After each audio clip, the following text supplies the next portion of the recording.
Hello everyone, I'm Alex Pareja alongside Gemma Sule from Barcelona and Rodrigo Paez from Madrid. We are LaLiga Insiders. We are ready to bring you all you need to know about Spanish football. We have this menu today. There was a very emotional game at the Camp Nou on Sunday. Real Madrid won at Sevilla without motivation, according to Carlo Ancelotti. And we have a lot of transfer rumors brought you by our insiders. And do you recognize this guy? We'll talk about him later on our extra time. We need to start talking about Barcelona. It was a pretty comfortable win against Real Mallorca, 3-0. Ansu Fati scored a brace. Xavi had a golazo to make the third goal of Barcelona. It was a very emotional day, Gemma. It was a farewell, a triple farewell. Farewell to Jordi Alba, farewell to Sergio Busquets, and farewell to the Camp Nou itself. Tell us. Yeah, it was a day full of emotions because it was a full house. It was packed as really few games we've seen this season, and it was very emotional. Everyone was going to the Camp Nou, remembering a lot of things that they have lived there. And it's true that they are not going to another stadium, but it's not going to be the same, of course. And the plan is to go back to the Camp Nou on 2024 November, when Barcelona will be 125 years old, but you never know. So it was full of emotions, and the fact that two of the last captains and the only two remain field players that were in that last Champions League that Barcelona won in Berlin, Jordi Alba and Sergio Busquets, made everything more emotional. And it was a big party. The result, of course, helped. The fact that Ansu Fati scored in the very first minute, that Mallorca were one man down with the only bad news of the injury of Alejandro Balde, made that everything was a party. Of course, minute 10, chance of Messi.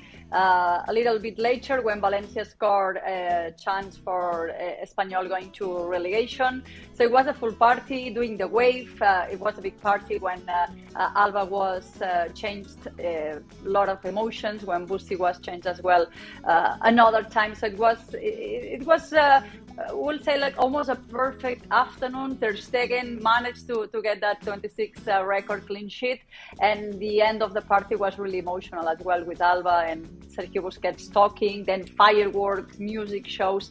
It was really, really beautiful. Yeah, it was interesting, the different reactions that Jordi Alba and Sergio Busquets had. Jordi Alba left in tears, and Sergio Busquets was smiling and enjoying every single moment of that last applause by the Camp Nou's crowd. Let's see what Xavi had to say about these two amazing footballers that played their last game at the Camp Nou this Sunday. The most difficult thing is to choose the moment to say goodbye. They have been very smart about it, and they have done it. The best pivot and the best left back in Barca's history are leaving us. They have helped us with everything. They're an example for the new generations. Those who come will have to look like them to succeed. I couldn't agree more with Xavi Hernandez, especially when it comes to replacing Sergio Busquets. These are big shoes to fill in. Rodri, speaking about these two players and speaking about the Camp Nou that also said goodbye to the crowd before all the renovation work starts this summer. Speaking about these two players on the Camp Nou, which are your best memories? Which is the first thing? What's the first thing it comes to your mind when you think about Sergio Busquets, about Jordi Alba, and which was the best game that you ever saw at the Camp Nou? Starting with this last question, I think the best game that I saw at the Camp Nou, it was the 5-0 against Real Madrid. Not only because of the effective, because I'm not a Barca supporter, but it was a really special night because I was working as a pitch reporter for the Spanish television I used to work for, and it was really special because I remember that David Villa, he's a personal friend of mine. He scored 2 goals, and it was a top night for him, and it was maybe one of my first huge interviews post-game. So I think that was a really special night because I remember Guardiola against Mourinho, Barca against Real Madrid, and when Barca scored 5 goals and Mourinho didn't score any. It was a little bit tricky, because I remember all that noises from the stands, and that was a great night for journalists. And when you talk to me about Sergio Busquets and Jordi Alba, Alex, Sergio Busquets for me is the best defensive midfielder on Barca's history, and maybe one of the top 3 in the history of football, and maybe why not the best one, because I think that Sergio Busquets is so complete, he's so perfect at any part of the game that it's going to be almost impossible to get someone to improve Sergio Busquets for so many years. And Jordi Alba, for me, the best thing that Jordi Alba had is that connection with Leo Messi. Yeah. I think they were really close friends out of the pitch, but on the pitch, they made a perfect combination, a perfect association in between a left back and a striker like Leo Messi. And I think both of them, Sergio Busquets and Jordi Alba, both made history for Barca and for football. My choices before asking you, Gemma, I think the best game I ever saw at the Camp Nou was a Barcelona Dynamo Kiev in, I think it was 1994. It was a Champions League. It was a 4-1 victory. Johan Cruyff was managing the team. This is the best display of offensive football that I've ever seen. That was amazing. About Sergio Busquets, I'm gonna highlight the triple C: coolness, calmness, and composure. That's Sergio Busquets. He's the best ever in that position, if I have to say. And about Jordi Alba, Rodri pointed that out. Those runs into the space with the perfect timing to arrive for those sweeps of play that always Leo Messi tried to send to him. That was the best connection, one of the best connections ever at the Camp Nou, one of the best partnerships. But what about you? Which is your favorite game? It has to be the 6-1 against PSG, because the atmosphere in the stadium that day was special. You could feel it since the very first minute. It's a big stadium. Sometimes it's kind of coldish. Yeah. There are a lot of tourists, people who maybe doesn't know the songs. But that day, that was a hell for the visitors. So it would be that one, and I have to split with another one, and it was the Women's Champions League game, Barcelona versus Wolfsburgo. Good point. It was the record breaker of all time of women's football, and the atmosphere that day was very special, and I still think that was a turning point for women's football. And talking to Busquets, I have quite a random memory.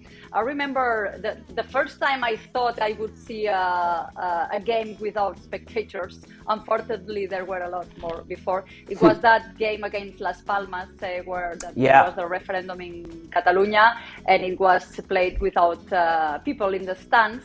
So it was the first time we really could listen to everything. And that day, Sergio Busquets scored, and he doesn't score that much. So I remember him a little bit like disappointed, like I'm scoring and nobody else. And I remember the ball boy clapping at him, and he was like kind of disconcerted. So it was something funny, and of course one of the best, the player that has redefined the role of the pivot and the holding midfielder. And Jordi Alba, I don't have a specific memory. I would say something like the road runner and that special connection that he had in so many games with Lionel Messi. Yeah, you can't help thinking of the road runner. If you think of Jordi Alba breaking into the space, you just need a beep beep, and that's exactly it. Xavi Hernandez spoke obviously after the game. Barcelona got back to a victory with that 3-0, and Xavi was a little bit vindicating his job afterwards, and he reminded everyone, where was Barcelona when he took over a year and a half ago? Cuando me tocó coger este cargo, el club estaba en un momento difícil. Lo seguimos estando, ¿no? Creo que estamos de alguna manera recuperándonos, ¿no? de una situación deportiva difícil, económica complicada, social. Creo que todo el mundo ha puesto su granito de arena para que esto esté como está ahora, ¿no? Creo que estamos viviendo una buena etapa, que puede ser mejor. Para eso vamos a trabajar, y que hoy era un día histórico para despedir de la mejor manera el Camp Nou. Creo que el club está ahora en un buen momento, mucho mejor de donde estaba, y esto és símptoma molt positiu per seguir treballant. No? Bé, els he dit que són uns afortunats perquè el que hem viscut és que no tothom es pot despedir bé del club, del Camp Nou, jugant davant de la teva afició, sabent tothom que marxes, ovacionats per la gent. Crec que han sigut molt afortunats, jo també ho vaig ser, inclús més, perquè me'n vaig anar amb un triplet, però ells se'n van amb una Supercopa i una Lliga que no és poc. It's totally undeniable that Barcelona closed an era this Sunday at the Camp Nou. And what's next, Gemma? There's a lot of uncertainty. There's a lot of conundrums flying over, not the Camp Nou, but Barcelona's offices. What's next? So, because there's the point of, we want to build a new squad, but we don't know yet if La Liga approves or not our financial plan. So there's a lot of uncertainty. The only thing that it is for sure is that Barcelona closed this Sunday a glorious era at the Camp Nou. Yeah, it's there's as you mentioned, we're not very sure about the next steps because they depend on the financial fair play situation. They don't have the answer yet. It's true that if you asked a couple of weeks ago, they were kind of positive, but the fact that the La Liga is taking longer than what they expect, there is a lot of concerns because the longer you take to try to do some operations makes them tougher. We will be talking in the insiders about how the team is working on rebuilding the sports structure and so on and so on. But in general terms, what I can tell you is that they are very satisfied with this year, but they know it's going to be extremely tough next year because we have seen in this end of the season that if the team is not 100% focused, motivated and working, they are any other team. We have seen against Valladolid, against Real Sociedad. So Xavi knows that he needs to have the team 100% motivated, that he needs special players to fill special gaps. The one Sergio Busquets, of course, is one of the most complicated to fill. And also the fact of Montjuic, there's a lot of uncertainty about this, not only because it's a smaller stadium, much more colder. Even the people working on the turf are concerned because this is not they are not the owners of this stadium, so they depend on other stuff. So and the fact of being defending champions is always very challenging because these players have never won anything. They have a lot of hunger, but it's not going to be the same situation next year. So they are working since a couple of weeks ago in trying to rebuild this new season of Barcelona, but with a lot of big question marks in the showcase. A lot of uncertainty, a lot of conundrums around Barcelona, but what it is a fact, an undeniable fact, is that Barcelona raised their level once Xavi took over. They may not play like everyone wants them to play at Barcelona. They are not at the level of Guardiola's teams or Johan Cruyff's teams, but they're on their way, and that's positive. Now, we talked about Barcelona. It is time to move on and to talk about Real Madrid. And Carleto Ancelotti's side won 2-0 at the Sanchez 2-1, sorry, at the Sanchez Pizjuan. It was a very hot game considering that none of the teams were actually fighting for anything. Sevilla were thinking about the Europa League final that they're playing this Wednesday against Jose Mourinho's Roma. And Carleto Ancelotti's side were just testing out several things. Rodrigo as a striker, which worked out perfectly, and several positions like the fullbacks, a lot of tests, but no Eden Hazard, and that's a sign for what could happen to the Belgian player next season. Let's listen to Carlo Ancelotti's impressions after that game, and we'll talk about that with Rodri and Gemma. Valorar el hecho que el ambiente del estadio ha sido un buen ambiente. Es verdad que han pitado sobre todo a Ceballos, pero yo no he oído insultos. Creo que estamos en este sentido en el buen camino. Felicitar a la afición que obviamente apoya a su equipo, lo ha hecho muy bien, ha pitado a a nuestros jugadores, esto es absolutamente normal, puede pasar, y ojalá se pueda repetir este tipo de ambiente porque es un ambiente bueno para el fútbol, entonces enhorabuena a la afición de Sevilla. They weren't fully motivated, they were a little bit lazy starting the game, a little bit sloppy sometimes, but what really worked out, Rodri, is Rodrigo, that scored 2 golazos, a free kick and a solo effort in the second half that is one of the best goals in La Liga season. This was a good moment for him, for the Brazilian, with no Vinicius, no Benzema. He took over as a number 9 and he said, hey, Carleto, if you need me here, you can count on me. Yeah, he was the MVP, the 100% sure, and maybe it was the most complete game by Rodrigo Goes in the season so far. Even though in the first half when Sevilla scored, Rafa Mir scored the first goal by Rafa Mir in that beginning of the game. Maybe it was like 5-10 minutes after that goal. We remember that Rodrigo missed a really big chance with no opposition because the goalkeeper was over, and we thought, oh my God, they are on holidays. But at the end of the day, maybe the first half, Rodrigo, then he got the equalizer, and in the second half, he completed that comeback from Real Madrid against Sevilla, proving that he's more than a good player, and proving that when he has this confidence that we saw at the Sanchez Pizjuan, he's one of the top strikers worldwide. And you said something important, Alex, because there was no Benzema, there was no Vinicius, Hazard was on the bench because no one remember who Hazard is anymore at Real Madrid, and he said, I'm here and I'm gonna take the chance to try to score and to try to be important at Real Madrid, not only in separate games like he did in the past 3 years, but also trying to be important in the game, to be protagonist, trying to get the ball and trying to make the teammates of Rodrigo a little bit better and try to get Real Madrid for the win at the end of the game.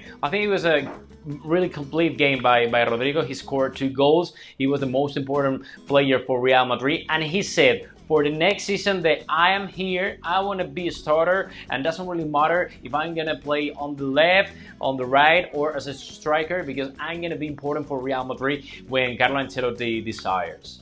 Rodrigo has added consistency to his game, and that's massive for him, because Carlo Ancelotti now knows that he can rely on the Brazilian to cover any position in the attack of Real Madrid. And speaking of any position, we saw Gemma on Saturday, Camavinga playing as a midfielder, as a left back, as a left winger. He played everywhere, but Carleto Ancelotti used almost anyone as a left winger, but Eden Hazard, who watched the whole game on the bench.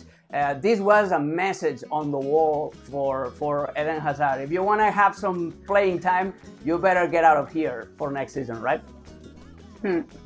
Yeah, yet another message from yet another Carleto one, Ancelotti.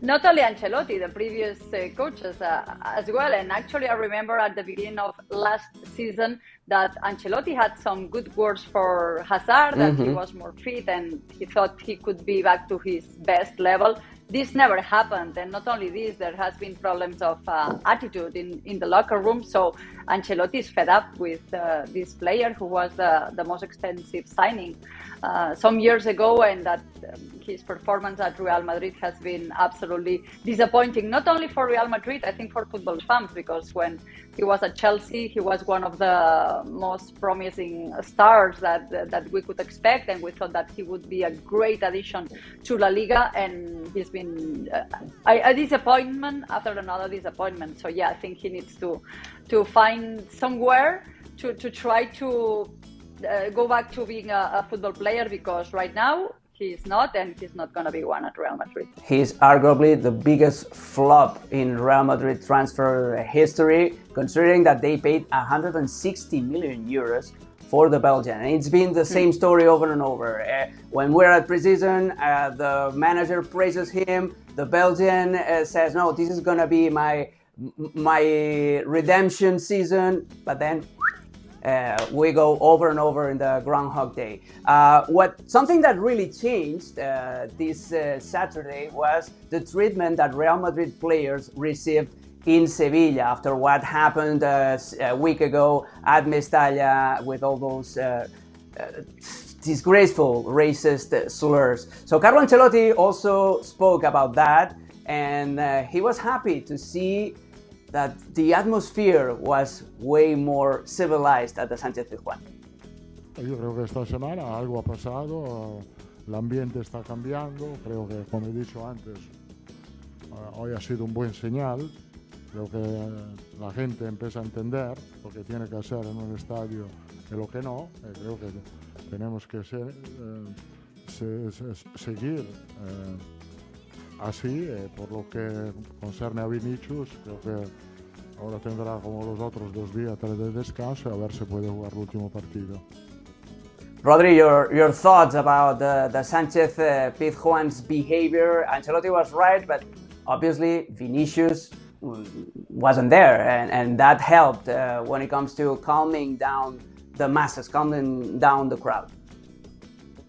Yeah, I mean, when you compare what happened in Mestalla 2 weeks ago to what happened this past weekend in Sevilla, it looks like a completely different games and completely different atmospheres. Because, first of all, you mentioned already that Vinicius didn't travel because he had the knee problem, so he stayed in Madrid, and I'm not gonna blame Vinicius for this better atmosphere in Sevilla than in Mestalla, but at the end of the day it was a strange game because Sevilla was more focused on that Europe League final this Wednesday against Mourinho's AC Rome, and I think that Real Madrid players and even the coaches were like, okay, let's calm down a little bit and let's try not to repeat again what happened in Mestalla. And I think that Sevilla supporters are much more calm down. First of all, because we remember it was there were a lot of thunderstorms around Sevilla before the game. The attendance wasn't the attendance that everyone expected at the beginning, so a lot of people stayed at home. And the only maybe dangerous chants that we heard during the game, they were against Spanish Federation, Luis Rubiales, the president of the Spanish Federation, and maybe against Dani Ceballos, who used to play for Sevilla's rival Betis. So at the end of the day, it was like a more calm down game, and none of the sides, Real Madrid, neither Sevilla, were fighting for an objective or a target like Valencia was fighting for. So, everyone were like a little bit more calm down. And this is something good right after what happened last week in Valencia. We celebrate that things start to calm down a little bit, and let's pray for this keep going in this direction, even if if the season finishes next weekend, but it's something that people need to work on for seasons to come. We talked about Barcelona, we talked about Real Madrid. By the way, Espanyol got relegated after losing at Mestalla, and this is the second squad that already confirmed that they're going down to Segunda División alongside Elche. The last fixture is going to be crazy, with a lot of teams involved in that fight for avoiding relegation. But we talked about Madrid, we talked about Barcelona. It is now time for the juicy stuff, for the thing that only our insiders can bring us. And Gemma, I want to start with you. Ansu Fati scored the brace yesterday at the Camp Nou. Is that good or bad for the kids' future at the Camp Nou or at Barcelona? I mean, scoring at the Camp Nou, it cannot be bad, of course, but his celebration was kind of emotional as well, special. He touched the crest and he put the hand in the heart, and he was looking at the stands like with some kind of emotion. And the thing is that just the day before, Xavi wasn't very... he always asks for patience with Ansu Fati, but he wasn't that much convincing just 24 hours ahead. So the thing here is that it looks like nobody at the Camp Nou wants to take that decision because he's not any other player. He's a special player. He has the number 10 in the back. He has put a lot of I don't know if it's pressure, but a lot of expectations because he was the new gem of La Masia before all that painful surgeries that he had to go through with his knee. And now when you ask about Ansu Fati, there is like some kind of silence.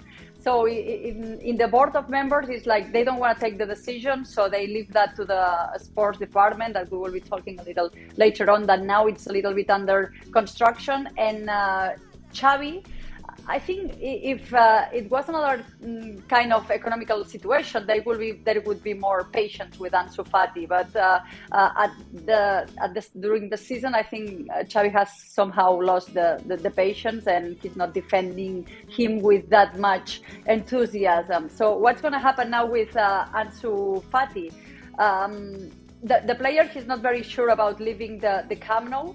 But, his agent, super agent, Jordi Mendes, he's very well aware of the situation in the Camp Nou. So if he knows that he won't be enjoying many minutes, he might have to convince him, if there is a good offer, to take another destination. But, of course, everything is kind of paralyzed in Barcelona until they know about the financial fair play, which is the number that they have to get rid of, about the salary cap and all the stuff. But it's difficult, that situation with Ansu Fati, that just in the last game of the Camp Nou he scored his first double of the season. The most interesting thing, Gemma, is the fact that you highlighted that nobody wants to be blamed on Ansu Fati leaving Barcelona. No one wants to because be he labeled with might that be a decision. superstar somewhere. So there's that concern as well. Well, let's keep an eye on the future of Ansu Fati. I mean, if your agent is Jordi Mendes, it looks like you're not going to be a one-man club. That's for sure. Speaking of transfer, and with more juicy rumors, Moy, I was about to call you Moy. Rodri. What do you see? What do you think about Barcelona? We're impersonating Moises Llorens, our Spanish co-worker. Rodri. What about Jude Bellingham? He didn't have the best of the weekends, losing that Bundesliga in the dramatic fashion in the last fixture, but he's about to move somewhere else, and Real Madrid are almost in the pole position, right? Yeah, it's been a roller coaster for Jude Bellingham this season, because we remember that at the beginning of the season, Real Madrid were ahead of any team. Later, Liverpool came in and they were the main favorites when the Qatar 2022 World Cup was over. After that, we mentioned that Manchester City was going to be there, and they were there at the pole position till maybe 1 month ago, and then Real Madrid took that lead again in these past weeks. Let's see what happened at the end of the day, but it looks like for Real Madrid and Jude Bellingham future, this is going to be a key week, because at Real Madrid, at least what my sources just told me this morning, they think that they've convinced the player, so he's going to choose Real Madrid, and they got to agree a deal with Borussia Dortmund. That deal would be around 130 million euros. Whoa. With those add-ons included. So let's see what happens at the end of the day, because it's going to be a huge value for so much talented, but at the same time young player that is Jude Bellingham. Let's see if finally Manchester City are going to make a final movement, because this is something that maybe Real Madrid can suspect from in these last days, but they are really confident. They think this week is going to be key for both parts, for the player side and for the deal in between Real Madrid and Borussia Dortmund. And this is something that maybe is a desire for Florentino Perez to sign Jude Bellingham, because he wants to get a player like Jude Bellingham that can make history for Real Madrid with that presentation of the new Santiago Bernabeu by Christmas. So looks like everything could be in that way, but we gotta still wait a little bit for that final chapter, which is the signing in between Real Madrid, Borussia Dortmund and Jude Bellingham.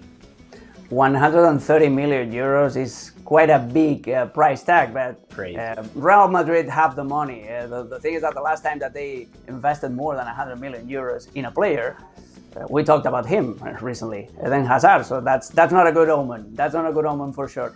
Gemma, speaking about people who make those decisions, make about the transfer decisions, even whoever comes in, whoever comes out? What is going on at Barcelona? There's an extreme makeover going on, right? Yeah, they are still working in rebuilding the new sporting direction after Mateu Alemany almost left. Well, he left and he come back in the same week, and then Jordi Cruyff, as you know, pulled the moonwalk. He left. He left and then yeah, exactly. Another crazy thing about this club, it's there's no quiet week. So Deco has he has already started working, even though he still doesn't have the contract, and that he hasn't been officially announced. We thought it would be announced last Thursday. There was a press conference with many subjects, but they decided not to touch it. They talk about the way that the next year the pass for the members would be 50% cheaper, and they didn't want to put all together many news. So we're expecting that officiality of Deco joining the sporting direction of Barcelona. But as I was mentioned, they are already working. Last week he was in the Sport City working next to Mateu Alemany. He was in the Johan Cruyff Stadium for the B team game, the Rafa Marquez squad that they managed to get into the playoffs. So it's like he's already here, and we just need the formality to finally, depending on some details. And this is the kind of a structure that Joan Laporta likes. It's what he used to have with Jordi Cruyff. It's like one of the formalities that needs to be done is Deco needs to withdraw his representation agency. For example, he's representing Rafinha, so he cannot have both roles. And what Laporta is looking for is two different roles as head of the sporting direction. One that is good with the numbers, with the rules, with the experience, that is Mateu Alemany, with LaLiga relations. And the other one is like the good cop, when there is a player that they are interested, that is good with this kind of relationship. So this is what Laporta and the board of members are looking for, this new sporting direction that is not official yet, but it should be. You never know with this club, but it should be during this week. Well, we'll be keeping an eye on that. You made me think of that movie that with Bad Cop and Good Cop, Tango and Cash. Do you remember? It's pure 80s that I'm referring to. But anyway, Rodri, we need to keep talking about Real Madrid and the transfer market. They're on the hunt for fullbacks, right? Because they need to they need more strength in that area of the field. It doesn't really matter if those fullbacks are left or right foot, because Real Madrid need another one. We remember that Real Madrid in the winter window transfer, they signed again Fran Garcia, because he's gonna come back. We remember that he's a Real Madrid prospect player. In the last years he has been performing for Rayo Vallecano at a high level. They convinced Carlo Ancelotti to say, okay. Yeah, I mean, he did it really, really well, and I think he's really complete for what Carlo Ancelotti is looking for in the next season for Real Madrid left side. But at the end of the day, Real Madrid know that they need a little bit more. We reported, I think it was like 3 months ago, that if an offer comes for Ferland Mendy, Real Madrid would think about this, but no offers have arrived yet for Ferland Mendy, so it looks like he's gonna stay at least at this part of the summer window transfer. But Real Madrid need a little bit more. They need another fullback, because in these important last games for Real Madrid against Manchester City and against Barcelona, they realized that they are struggling a lot in that position, so they need someone else to fight against Carvajal, Mendy, Fran Garcia, and to improve the level of the Real Madrid defensive line. Let's see what happens, because there are a lot of names on the table. Like, for example, one of the names that Spanish media are reporting is the name of the Bayern Munich fullback, Alphonse Davies. And this is really important name, but at the same time, this is a really difficult one, because this is going to be really hard for Real Madrid to get any player out of Bayern Munich, so they have more names on the table, and let's see what happens. But one of the Carlo Ancelotti's priorities for this summer is to get a fullback because they need to improve that defensive line. Mark Donaldson, our lovely play-by-play announcer, we were calling the Real Madrid game at Sevilla on Saturday, and he mentioned another possible target for Real Madrid, Andy Robertson. He was delighted because Robertson is a Scotsman as Mark is, and he was delighted. But I think that would be a nice addition to Real Madrid's squad. Let's see. But I agree, they need a more solid fullbacks in their squad. Fran Garcia is a good signing, but they need to keep reinforcing that area of the pitch in both wings and both flanks. Gemma, we already talked about the impact that Xavi has had since his arrival. He still got 1 year left on his contract, but talks about a new deal are already going on, or at least there's some rumors in Barcelona already going on about the future of Barcelona's manager. Yeah, it's very close, that deal, even though he, as you mentioned, has still 1 more year. Joan Laporta wants to keep and also give a prize to Xavi Hernandez after this successful season. Mm-hmm. So they are working on the renewal, even though the coach, he said a couple of weeks ago that he's very calm and relaxed with that he's not the priority. The truth is that they cannot really do the priorities right now because they still don't know the salary cap and the financial fair play situation. And so they are working on Xavi Hernandez, and probably in the next week, something like that, we might have an announcement. There will be a 2 more year contract, so until 2026. They are working on the formalities. He will have better conditions, but he is also asking some stuff in not only the good, better payment and better conditions for him, but also having a competitive squad. This is really the obsession of Xavi Hernandez right now. So working on the paper and details, and we might have good news regarding that for all the Blaugrana's fan base in a couple of weeks probably. And then once they know the financial fair play situation, of course they need to, the first thing they have to do is register Gavi, Araujo and Marcos Alonso new contracts, go for Valde, Lamine Yamal, and then the shiny new names that we will have all the summer to talk to. And also we will be talking about one that is in Barcelona right now, I think. Yeah. Don't go that quick. Don't go that fast. I just hope that Xavi secures a better contract for him, but not only for him, but better conditions for his staff. Because I'm close friends with a couple of guys that are helping out Xavi, and the more they can get, the happier I'll be. I'll be for them. Of course. Rodri, you need to always be happy for your friends when they're doing well. Rodri, we need to talk. Xavi looks that he's going to stay for a while at Barcelona, but there's a player at the Real Madrid squad, a very good one, that might leave at the end of the season. His contract runs out, and Marco Asensio apparently listened to the Clash song, "Should I Stay or Should I Go?" And he apparently decided that he should leave.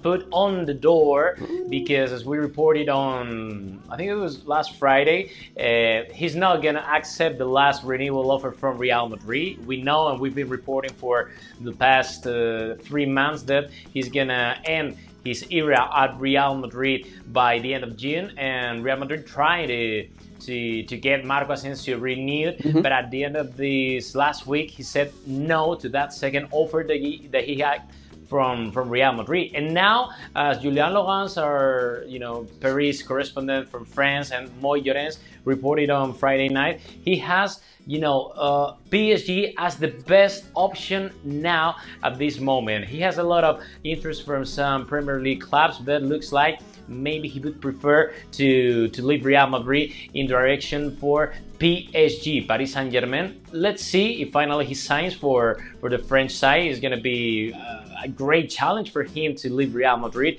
and join PSG to play with Mbappe, to reunite with Sergio Ramos.